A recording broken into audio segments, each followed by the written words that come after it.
Hey everyone, Leathco here from RetroReviewRevolution.com. What a start.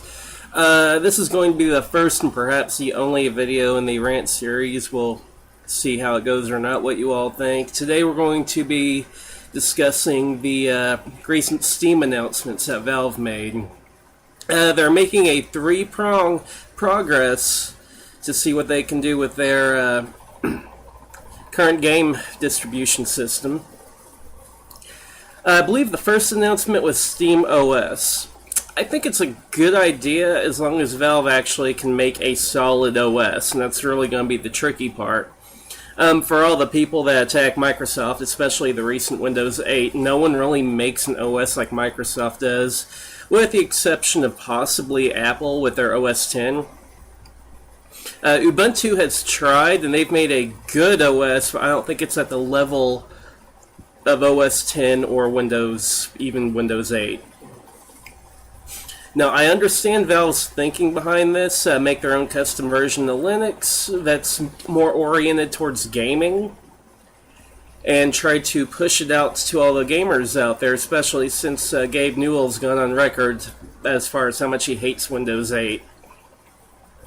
However, I do have to question, does Valve have the ability to code a completely new OS or even customize a version of Linux enough to make it usable for the masses? I hope so, but I'm kind of doubting it, to be honest with you all. I think what's actually going to happen, it's already been announced that all games are going to be compatible through streaming. We've seen streaming in the past through OnLive. We know it requires a huge amount of bandwidth. If it don't have the amount of bandwidth that's required, you get tons of lag, jitteriness, stuttering. And unless Valve can nip that in the bud, I don't see the streaming option working, which leaves local storage. And for Linux compatibility on Steam, the list just isn't that large. I'm hopeful at this point. I'm really hopeful. I really do believe, however, the best option is that many developers begin to support SteamOS and port their games to SteamOS. Not sure if that's actually going to happen, though. It brings us over to part 2, though, which is the actual Steam machines. I'm excited by the idea. I am concerned about the specs of the demo units, so, I mean, if you look at the specs for the machine here, let's pull them up online here. Some of the GPUs are going to be using the NVIDIA Titan. Some are using a GTX 780, 760, and 660. Jesus, that's a lot. That's some very expensive horsepower.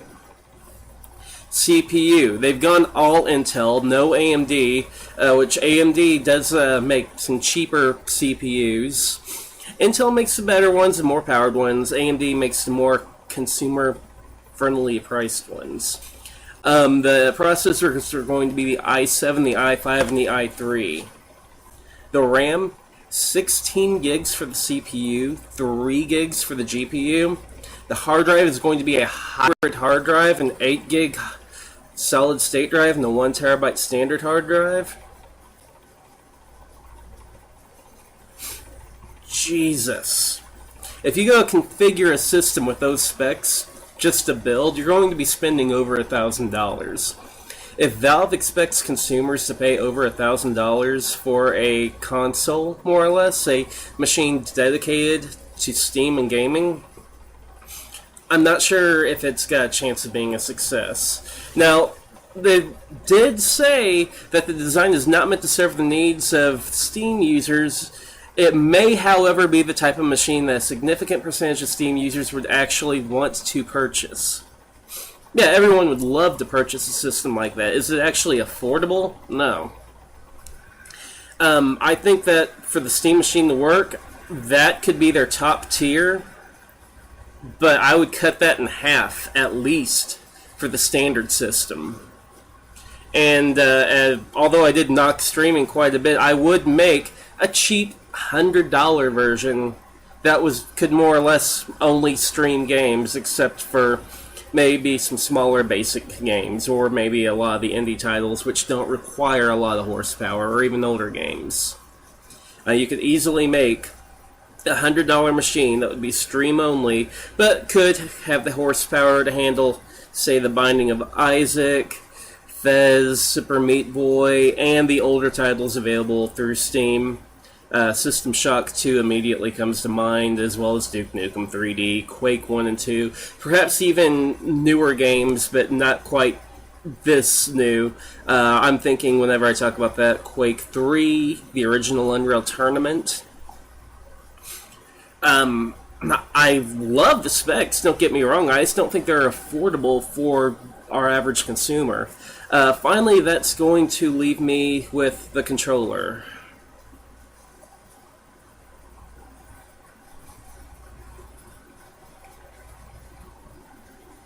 Why? You'll have to go view a picture of this thing. I'll see if I can slap one in the video at this point, but more or less, it's ridiculous. Why would you do that, Valve? And I understand I don't have the controller in my hands. I can't try it out yet. It's not why I'm claiming it's ridiculous. It may actually be a great idea for a controller. I'm kind of doubting it. I think it's going to be great for first-person shooters and not so great for a lot of other genres, but that's not even my biggest caveat with it. For years,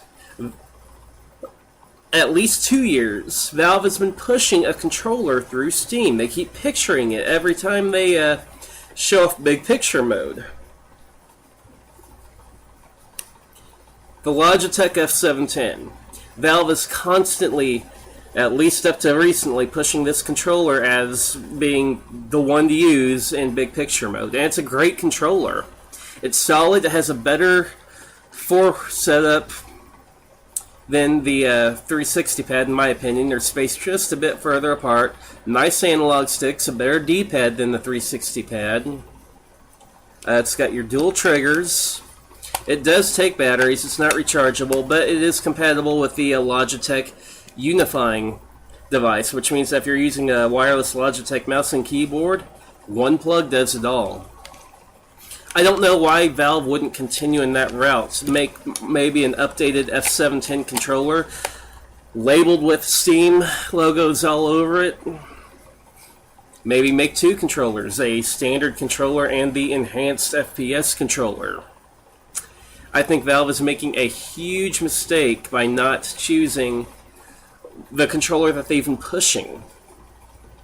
Why would you push this for God knows how long and then switch over to a custom-made controller, other than the fact that they're probably going to make a healthy profit off their own design? They're not licensing anything from Logitech, but it's a solid controller. I've used it for Steam for over a year now. I don't understand why they wouldn't take that route. Now, I know I've nitpicked a lot, but I'm very excited over the Steam Machine release. If they release one at the $200 to $300 tier, I guarantee I'll pick one up.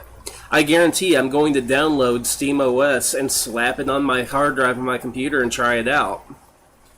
I've got my hopes up, to be honest with you. This video has just gone over all my worries about it, and I pray to God that Valve can somehow make all of it work and actually live up to my expectations.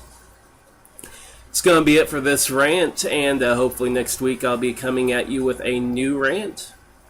Till then, see you next time, and before I leave, be sure to check out RetroReviewRevolution.com. We've got the NES tournament going on right now, as well as there's a Kickstarter going on right now for a magazine called Retro. It's more or less looking like it's going to be the UK's Retro Gamer, except it's going to be a US version of that, which I'm really excited about. They've got tons of awesome writers lined up already. Jeremy Parrish, Sean Baby, Chris Kohler, Jeff Green, Andy Eddy, Kat Bailey, Leonard Herman, Pat Contry, David Siller, Martin Alessi, Keith Robinson, Alexandra Hall, Robert Welkner, Michael Thomason, Luke McKinney, the guys from Retro Gaming Roundup, Kevin Steele, Tom Sawyer, Kevin Baird, David Giltiman, William Culver. Dear God. I mean, tons of writers coming into this magazine. Be sure to check out this Kickstarter.